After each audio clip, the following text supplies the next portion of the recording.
Study with ಪರಶುರಾಮ್ಗೆ ಸ್ವಾಗತವನ್ನು ಕೊಡ್ತೀನಿ.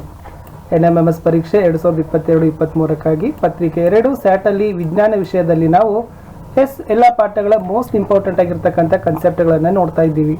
ಮೊದಲಿನ 5 ಪಾಠಗಳ ವಿಡಿಯೋಗಳನ್ನು ನೋಡದೇ ಇದ್ರೆ ಈ ವಿಡಿಯೋದ ಡಿಸ್ಕ್ರಿಪ್ಷನ್ ಬಾಕ್ಸ್ನಲ್ಲಿ ಒಂದು ಪ್ಲೇಲಿಸ್ಟ್ ಲಿಂಕ್ ಇದೆ, ಅದನ್ನು ಒತ್ತಿ ನೋಡ್ಬೋದು.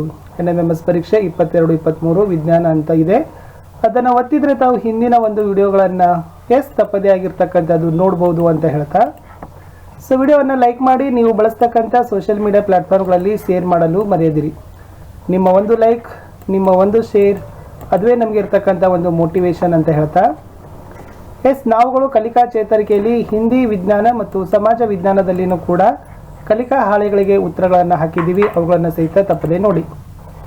ಸೊ ಪಾಠಗಳ ಕ್ವಶನ್ ಆನ್ಸರ್ಸ್ ವಿಡಿಯೋಗಳು ಸಹಿತ ಪೋಸ್ಟ್ ಮಾಡಿದ್ದೀವಿ, ಅವುಗಳನ್ನು ಸಹಿತ ತಪ್ಪದೇ ನೋಡಿ ಅಂತ ಹೇಳ್ತಾ, ಸೊ ಶುರು ಮಾಡ್ತೀನಿ. ಇವತ್ತು 6ನೇ ಪಾಠ ಸಸ್ಯಗಳು ಮತ್ತು ಪ್ರಾಣಿಗಳ ಸಂರಕ್ಷಣೆ ಭಾಗ 1ರಲ್ಲಿ ಸೊ ಮೋಸ್ಟ್ ಇಂಪಾರ್ಟೆಂಟ್ ಆಗಿರ್ತಕ್ಕಂಥ ಒಂದು 20 ಪ್ರಶ್ನೆಗಳನ್ನು ತಂದಿದ್ದೀವಿ. ಪ್ರಶ್ನೆ 1 ಇತ್ತು, ಅರಣ್ಯ ನಾಶ ಎಂದರೆ ಏನು? ಅರಣ್ಯದಲ್ಲಿರ್ತಕ್ಕಂಥ ಮರಗಳನ್ನು ಕಡಿದು ಹಾಕೋದಕ್ಕೆ ಅರಣ್ಯ ನಾಶ ಅಂತ ಕರೀತಾರೆ. ಅರಣ್ಯವನ್ನೇ ಹಾಳು ಮಾಡೋದು ಅಂದರೆ ಅರಣ್ಯ ತುಂಬಿಕೊಂಡಿರ್ತಕ್ಕಂಥದ್ದು ಮರಗಳಿಂದ, ಅಲ್ಲಿರ್ತಕ್ಕಂಥ ಎಲ್ಲ ಮರ ಕಡಿದ್ರೆ ಅರಣ್ಯ ಏನಾಯ್ತಪ್ಪ ಅಂದರೆ ನಾಶ ಆಯಿತು. ಅರಣ್ಯಗಳಲ್ಲಿನ ಮರಗಳನ್ನು ಕಡಿಯೋದೇ ಅರಣ್ಯ ನಾಶ.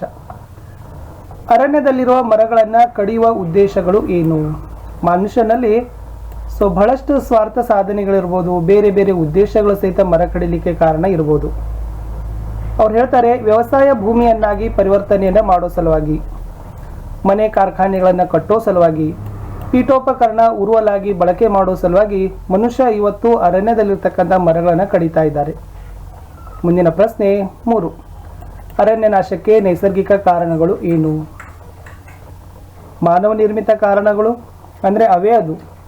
ವ್ಯವಸಾಯಕ್ಕಾಗಿ ಪರಿವರ್ತನೆ, ಪೀಠೋಪಕರಣ ಉರುವಲು, ಮನೆ ಕಾರ್ಖಾನೆ ಬಳಸೋದು, ಇವೆಲ್ಲ ಮಾನವ ನಿರ್ಮಿತ ಅರಣ್ಯ ನಾಶಕ್ಕೆ ಕಾರಣಗಳನ್ನು ಪಟ್ಟಿ ಮಾಡಿದರೆ, ನೈಸರ್ಗಿಕ ಕಾರಣಗಳಲ್ಲಿ ಕಾಡ್ಗಿಚ್ಚು ಮತ್ತು ತೀವ್ರತರದ ಬರಗಾಲು ಅಂತ ಬರ್ತದೆ. ಇವೆರಡೂ ಕೂಡ ನೈಸರ್ಗಿಕ ಕಾರಣಗಳು ಅರಣ್ಯ ನಾಶಕ್ಕೆ. ಪ್ರಶ್ನೆ 4, ಅರಣ್ಯ ನಾಶದಿಂದಾಗುವ ಮುಖ್ಯ ಪರಿಣಾಮ ಏನು? ಮೇನ್ ಆಗಿರ್ತಕ್ಕಂಥದ್ದು ಏನಾಗ್ತದೆ, ಭೂಮಿಯ ಉಷ್ಣತೆ ಮತ್ತು ಮಾಲಿನ್ಯದಲ್ಲಿ ತೀವ್ರತರನಾಗಿರ್ತಕ್ಕಂಥ ಹೆಚ್ಚಳ ಆಗ್ತದೆ. ಇದು ಅರಣ್ಯ ನಾಶದ ಮುಖ್ಯ ಪರಿಣಾಮ ಅಂತಾನೆ ಹೇಳ್ತಾರೆ. ಪ್ರಶ್ನೆ 5, ಅರಣ್ಯ ನಾಶದಿಂದಾಗಿ ವಾತಾವರಣದಲ್ಲಿ ಯಾವ ಅನಿಲದ ಪ್ರಮಾಣ ಹೆಚ್ಚಾಗ್ತದೆ? Carbon dioxide. ಸೊ ಅರಣ್ಯ ನಾಶ ಮಾಡೀವಿ ಅಂತಂದರೆ ಮರನೇ ಕಡಿತೀವಿ. ಸೊ ಮರಗಳು ಏನು ಮಾಡ್ತಾವಪ್ಪ ಅಂತಂದರೆ ಆಮ್ಲಜನಕವನ್ನು ನಮಗೆ ರಿಲೀಸ್ ಮಾಡ್ತಾವೆ, ಬಿಡುಗಡೆ ಮಾಡ್ತಾವೆ. ಬಟ್ ಮರಗಳನ್ನೇ ಕಡ್ದೀವಿ ಅಂತಂದ್ರೆ ಕಾರ್ಬನ್ ಡೈಆಕ್ಸೈಡ್ ಹೆಚ್ಚಾಗ್ತದೆ. ಪ್ರಶ್ನೆ 6 ಇತ್ತು, ಅರಣ್ಯ ನಾಶದಿಂದಾಗುವ ಪರಿಣಾಮಗಳು ಏನು ಅಂತ ಕೇಳಿದ್ದಾರೆ. ಸೊ ಮೊದಲನೇದು ಹೇಳೋದು ಅಂತಂದ್ರೆ ಪರಿಸರದಲ್ಲಿರ್ತಕ್ಕಂಥ ಸಮತೋಲನ ಹಾಳಾಗ್ತದೆ, ಮಳೆ ಪ್ರಮಾಣ ಕಡಿಮೆ ಆಗ್ತದೆ, ಮಣ್ಣಿನ ಫಲವತ್ತತೆಯೂ ಸಹಿತ ಹಾಳಾಗ್ತದೆ. ಮುಂದೆ ಈ 3 ಏನಪ್ಪ ಅಂತಂದರೆ ಅರಣ್ಯ ನಾಶದಿಂದ ಆಗ್ತಕ್ಕಂಥ ಇತರ ಪರಿಣಾಮಗಳು ಅಂತ ನಾವೇನು ಮಾಡ್ಬೋದು ಹೇಳ್ಬೋದು. ಪ್ರಶ್ನೆ 7, ಸಸ್ಯಗಳ ದ್ಯುತಿ ಸಂಶ್ಲೇಷಣೆಗೆ ಯಾವ ಅನಿಲ ಅವಶ್ಯಕತೆ ಇದೆ?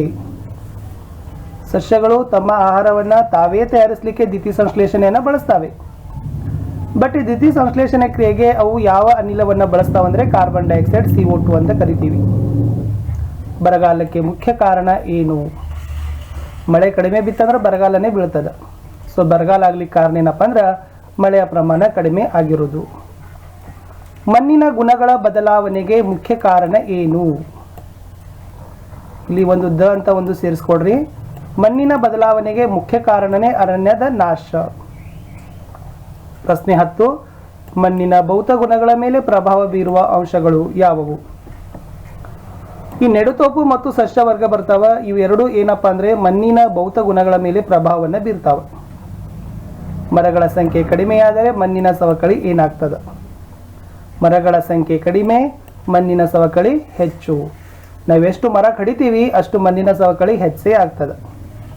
ಪ್ರಶ್ನೆ 12, ಫಲವತ್ತಾದ ಪ್ರದೇಶ ಮರುಭೂಮಿಯಾಗಿ ಮಾರ್ಪಾಡು ಆಗೋದಕ್ಕೆ ಏನಂತ ಕರೀತಾರೆ? ಮರುಭೂಮೀಕರಣ ಅಂತ ಕರೀತಾರೆ. ಎಷ್ಟೋ ಫಲವತ್ತಿರ್ತದ, ಆ ಎಲ್ಲ ಪ್ರದೇಶವನ್ನು ನಾವು ಏನು ಮಾಡ್ತೀವಪ್ಪ ಅಂದ್ರೆ ಮರುಭೂಮಿಯಾಗಿ ಬರಡನೆ ಮಾಡ್ತೀವಿ. ಅದನ್ನೇ ಏನಂತ ಕರಿತೀವಿ? ಮರುಭೂಮೀಕರಣ ಅಂತ ಏನು ಮಾಡ್ತಾರೆ ಕರೀತಾರೆ. ಪ್ರಶ್ನೆ 13, ಜೀವಿಗೋಳ ಅಂದರೆ ಏನು? ಭೂಮಿಯ ಮೇಲೆ ಜೀವಿಗಳು ಎಸ್ ಅಥವಾ ಜೀವವನ್ನು ಬೆಂಬಲಿಸ್ತಕ್ಕಂಥ ಭೂಭಾಗಕ್ಕೆ ಜೀವಿಗೋಳ ಅಂತ ಕರೀತಾರೆ. ಜೀವಿಗಳಿರುವ ಭಾಗ ಜೀವಿಗೋಳ. ಇಷ್ಟು ಕೂಡ ನಾವೇನು ಮಾಡ್ಬೋದು, ಸಿಂಪ್ಲಿಯಾಗಿ ಹೇಳ್ಬೋದು. ಪ್ರಶ್ನೆ 14 ಇತ್ತು, ಜೈವಿಕ ವೈವಿಧ್ಯತೆ ಅಂದರೆ ಏನು? ಭೂಮಿಯ ಮೇಲಿರುವ ವಿವಿಧ ಜೀವಿಗಳು, ಅವುಗಳ ನಡುವಿನ ಸಂಬಂಧ ಮತ್ತು ಪರಿಸರದೊಂದಿಗಿನ ಇರ್ತಕ್ಕಂಥ ಸಂಬಂಧವನ್ನ ಜೈವಿಕ ವೈವಿಧ್ಯತೆ ಅಂತ ಕರೀತಾರೆ. ಭೂಮಿಯ ಮೇಲಿರ್ತಕ್ಕಂಥ ವಿವಿಧ ಜೀವಿಗಳ ನಡುವಿನ ಸಂಬಂಧ ಮತ್ತು ಪರಿಸರದೊಂದಿಗೆ ಇರ್ತಕ್ಕಂಥ ಸಂಬಂಧ, ಅದುವೇ ಜೈವಿಕ ವೈವಿಧ್ಯತೆ. ಇದಕ್ಕೆ ಜೀವ ವೈವಿಧ್ಯತೆ ಅಂತಲೂ ಕೂಡ ಕರೀತಾರೆ. ಪ್ರಶ್ನೆ 15, ಪಚ್ಮಡಿ ಯಾವ ಪ್ರದೇಶಕ್ಕೆ ಹೆಸರುವಾಸಿಯಾಗಿದೆ? ಇದು ಸ್ವಲ್ಪ ಇಂಪಾರ್ಟೆಂಟ್ ಇದೆ, ಯಾಕಂದ್ರೆ ಇದು ಲಾಸ್ಟ್ ಟೈಮು ಕೂಡ ಇಲ್ಲಿಂದ ಕ್ವಶನ್ಸ್ಗಳು ಬಂದಿತ್ತು. ಈ ಪಚ್ಮಡಿ ಅಂತಕ್ಕಂಥದ್ದು ಮೀಸಲು ಜೀವಿಗೋಳಕ್ಕೆ ಹೆಸರುವಾಸಿಯಾಗಿದೆ, ಫೇಮಸ್ ಇದೆ. ಮೀಸಲು ಜೀವಿಗೋಳ. ಸಸ್ಯ ಮತ್ತು ಪ್ರಾಣಿಗಳನ್ನು ಸಂರಕ್ಷಿಸುವ ಸಂರಕ್ಷಿತ ಪ್ರದೇಶಗಳು ಯಾವುವು? ಸಸ್ಯಗಳಿರಬಹುದು, ಪ್ರಾಣಿಗಳಿರಬಹುದು, ಇವೆಲ್ಲವುಗಳನ್ನು ಸಂರಕ್ಷಣೆ ಮಾಡ್ತಕ್ಕಂಥ ಪ್ರದೇಶಗಳನ್ನು ಏನಂತ ಕರೀತಾರೆ? ವನ್ಯಜೀವಿ ಧಾಮಗಳು, ರಾಷ್ಟ್ರೀಯ ಉದ್ಯಾನವನಗಳು, ಮೀಸಲು ಜೀವಿಗೋಳಗಳು. ಇಲ್ಲೆಲ್ಲ ಏನು ಮಾಡ್ತಾರಪ್ಪ ಅಂದ್ರೆ ಸಸ್ಯ ಮತ್ತು ಪ್ರಾಣಿಗಳನ್ನು ಸಂರಕ್ಷಣೆ ಮಾಡತಕ್ಕಂಥ ಕೆಲಸವನ್ನು ಈ ಒಂದು ಸ್ಥಳಗಳಲ್ಲಿ ಮಾಡ್ತಾರೆ. ಪ್ರಶ್ನೆ 17, ಸಂರಕ್ಷಿತ ಪ್ರದೇಶಗಳಲ್ಲಿ ಯಾವುದನ್ನು ನಿರ್ಬಂಧಿಸಿರುತ್ತಾರೆ?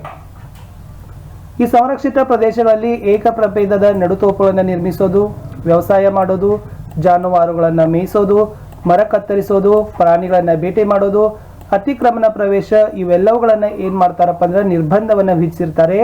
ಎಲ್ಲಿ? ಈ ಪ್ರದೇಶಗಳಲ್ಲಿ ವನ್ಯಜೀವಿ ಧಾಮಗಳು, ರಾಷ್ಟ್ರೀಯ ಉದ್ಯಾನಗಳು, ರಕ್ಷಿತ ಅಥವಾ ಮೀಸಲು ಜೀವಿಗೋಳಗಳಲ್ಲಿ ಇವೆಲ್ಲ ಚಟುವಟಿಕೆಗಳ ಮೇಲೆ ನಿರ್ಬಂಧವನ್ನು ಹೇರಿರ್ತಾರೆ. ಮುಂದಿನ ಪ್ರಶ್ನೆ 18, ವನ್ಯಜೀವಿ ಧಾಮ ಅಂದರೆ ಏನು? ಪ್ರಾಣಿಗಳಿಗೆ ಮತ್ತು ಅವುಗಳ ನೈಸರ್ಗಿಕ ಆವಾಸಕ್ಕೆ ಯಾವುದೇ ರೀತಿಯಲ್ಲಿ ಧಕ್ಕೆಯಾಗದಂತೆ ವನ್ಯಜೀವಿಗಳನ್ನು ಸಂರಕ್ಷಿಸೋದಕ್ಕೆ ವನ್ಯಜೀವಿ ಧಾಮ ಅಂತ ಕರೀತಾರೆ. ಪ್ರಶ್ನೆ 19, ರಾಷ್ಟ್ರೀಯ ಉದ್ಯಾನ ಅಂದರೆ ಏನು? ವನ್ಯಜೀವಿಗಳು ತಮ್ಮ ಆವಾಸ ಮತ್ತು ನೈಸರ್ಗಿಕ ಸಂಪನ್ಮೂಲಗಳನ್ನು ಸ್ವತಂತ್ರವಾಗಿ ಬಳಸಿಕೊಂಡು ಬದುಕಲೆಂದೇ ಮೀಸಲಿರಿಸಿದ ಪ್ರದೇಶಕ್ಕೆ ರಾಷ್ಟ್ರೀಯ ಉದ್ಯಾನ ಅಂತ ಕರೀತಾರೆ. ವಿಡಿಯೋದ ಕಡೆ ಪ್ರಶ್ನೆಗೆ ಹೋಗೋಕ್ಕಿಂತ ಮುಂಚೆ ದಯಮಾಡಿ ವಿಡಿಯೋವನ್ನು ಲೈಕ್ ಮಾಡಿ, ನೀವು ಬಳಸ್ತಕ್ಕಂಥ ಸೋಷಿಯಲ್ ಮೀಡಿಯಾ ಪ್ಲಾಟ್ಫಾರ್ಮ್ಗಳಲ್ಲಿ ಶೇರ್ ಮಾಡಿ, ಹಿಂದಿನ ವಿಡಿಯೋಗಳನ್ನು ತಪ್ಪದೇ ನೋಡಿ. ಸಮಾಜ ವಿಜ್ಞಾನದಲ್ಲಿ ಸಹಿತ ತುಂಬ ಉತ್ತಮವಾಗಿರ್ತಕ್ಕಂಥ ಕ್ವಶನ್ ಆನ್ಸರ್ಸ್ ವಿಡಿಯೋಗಳಿದ್ದಾವೆ, ಅವುಗಳನ್ನು ಸಹಿತ ನೋಡಿ ಅಂತ ಹೇಳ್ತಾ ವಿಡಿಯೋದ ಕಡೆಯ ಪ್ರಶ್ನೆ ಇತ್ತು, ಮೀಸಲು ಜೀವಿಗೋಳ ಅಥವಾ ರಕ್ಷಿತ ಜೀವಿಗೋಳ ಅಂದರೆ ಏನು? ಉತ್ತರ, ಸಸ್ಯ ಮತ್ತು ಪ್ರಾಣಿ ಸಂಪನ್ಮೂಲಗಳು ಮತ್ತು ಈ ಪ್ರದೇಶದಲ್ಲಿ ವಾಸಿಸತಕ್ಕಂಥ ಬುಡಕಟ್ಟು ಜನರ ಸಾಂಪ್ರದಾಯಿಕ ಜೀವನವನ್ನು ಸಂರಕ್ಷಿಸಲು ಗುರುತಿಸಲಾಗಿರುವ ಬೃಹತ್ ಸಂರಕ್ಷಿತ ಪ್ರದೇಶಕ್ಕೆ ಮೀಸಲು ಜೀವಿಗೋಳ ಅಂತ ಕರೀತಾರೆ. ಸೊ ಮೋಸ್ಟ್ ಇಂಪಾರ್ಟೆಂಟ್ ಆಗಿರ್ತಕ್ಕಂಥ 20 ಕ್ವಶನ್ಸನ್ನೇ ಈ ವಿಡಿಯೋದಲ್ಲಿ ಪೋಸ್ಟ್ ಮಾಡಿದ್ದೀವಿ. 30 ಕ್ವಶನ್ಸನ್ನು ಸೆಕೆಂಡ್ ಪಾರ್ಟಲ್ಲಿ ಮಾಡಿದರೆ ಈ ಪಾಠನೂ ಕೂಡ 6ನೇ ಪಾಠ ಸಸ್ಯಗಳು ಮತ್ತು ಪ್ರಾಣಿಗಳ ಸಂರಕ್ಷಣೆಯನ್ನು ಸಹಿತ ಮುಗೀತು. ಆಲ್ಮೋಸ್ಟ್ ಆಲ್ ನಾವು ಕವರ್ ಮಾಡ್ತಾ ಇದ್ದೀವಿ ಡಿಸೆಂಬರ್ ಟಾರ್ಗೆಟ್ ಇಟ್ಕೊಂಡು. ಬಟ್ ಇನ್ನು ಮೇಲೆ ಇರ್ತಕ್ಕಂಥದ್ದು ನಿಮ್ಮ ಮೇಲೆ, ಎಷ್ಟು ವ್ಯೂಸ್ಗಳು ಬರ್ತವೆ ಅಷ್ಟು ಫಾಸ್ಟಾಗಿ ವಿಡಿಯೋಗಳನ್ನು ಪೋಸ್ಟ್ ಮಾಡ್ತಾ